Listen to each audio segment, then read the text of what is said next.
if he was an informant, you think there was still a connection between DEA, FBI, CIA, whatever, with him throughout this until he committed murder? The real question is, there is a book written on this by Tom O'Neill called Chaos.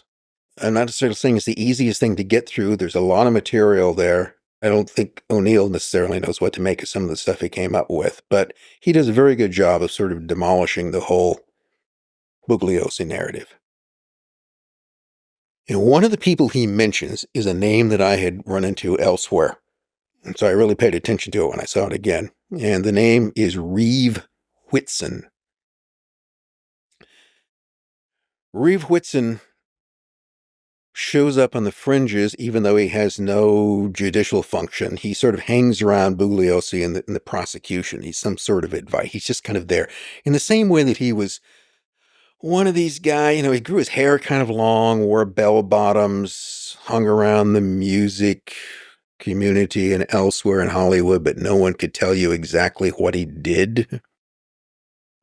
I know what he did later. But a decade later, he shows up as a CIA officer in Central America. So, Reeve Whitson, later in his career at least, is CIA. What was he in 1969? What is he doing in this? The other thing about it is he appears to have been the person who called. There's a whole question of when the bodies at Cielo Drive are discovered. So the general story is that Sharon Tate's housekeeper shows up around 8:30 in the morning, finds the bloody scene, and goes screaming next door. But there was another fellow who knew, I think the owner of the house is a photographer. Last name may be Hatami. He gets a call earlier in the morning saying that there have been murders there. And the person he recalls calling him is Reeve Whitson. So someone had been at the house before the bodies were discovered, and they had not called the police.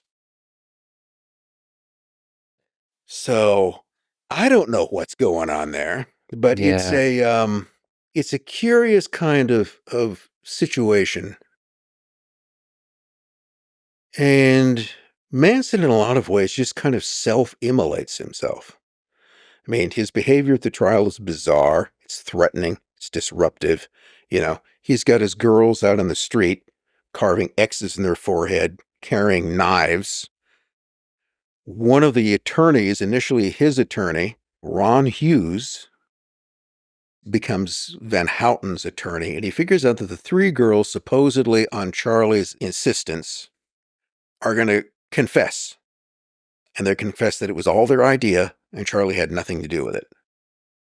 Hughes doesn't like this, because his defense for her is that she was under his influence, and therefore not responsible for her own actions. He was having psychic control, so he refuses to go along with it. There's a break in the trial. He goes camping up in the mountains with some friends, disappears during a rainstorm, and then some months later, his decomposed remains are found. Now, rumors, always the rumors. Okay. What would history be without rumors? Hell, members of the family, they were pissed off at Ron Hughes because he messed up Charlie's idea to get him off, and so they killed him. Oh, maybe they did. Maybe he drowned. That's absolutely impossible to say. You got that kind of story. There's a guy named Juan Flynn, who was an employee at the Spawn Ranch, didn't like Manson, held Manson responsible for the murder of his boss. He would testify that Manson told him that he had ordered all the killings, and that Manson also admitted that he had killed 35 people. Maybe he did. On the other hand, Juan Flynn didn't like him, and he had other than his word, had no real proof of what he was saying. So, please understand me in this case, is that unlike some people who argue that Charles Manson got a raw deal, I don't think that's the case. I think that he influenced tremendous influence over the people there through drugs, through sex was another frequent component in it. He had a real whammy over a lot of these people's minds. I'm not sure how. That still kind of puzzles me. He was a scrawny guy, and he wasn't physically intimidating.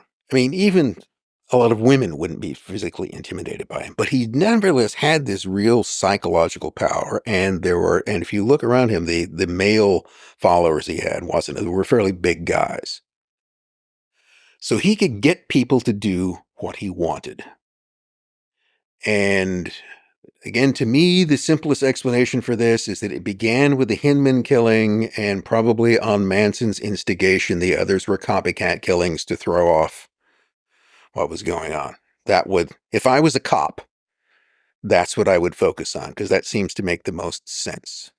It's fascinating that he's able to have that much psychological control over those people without having a very clear ideology. So it's a cult. Yes, the great focus on Charlie the leader. The excessive devotion. But there's not there's not an ideology behind that, like something like Scientology or some kind of religious or some kind of I don't know, utopian ideology. Nothing like this. No, I think that Manson, again, was essentially a criminal. He had a sociopathic mindset, and he hit upon a pretty good deal. Yeah, but like, how do people convince anybody of anything? With a cult, usually you have either an ideology or you have maybe personal relation, like you said, sex and drugs. But underneath that, can you really keep people with sex and drugs? You have to kind of convince them that you love them in some deep sense. Like there's a commune of love. You have a lot of people there in the cult. They have some sort of what we like to call dysfunctional families. Yeah.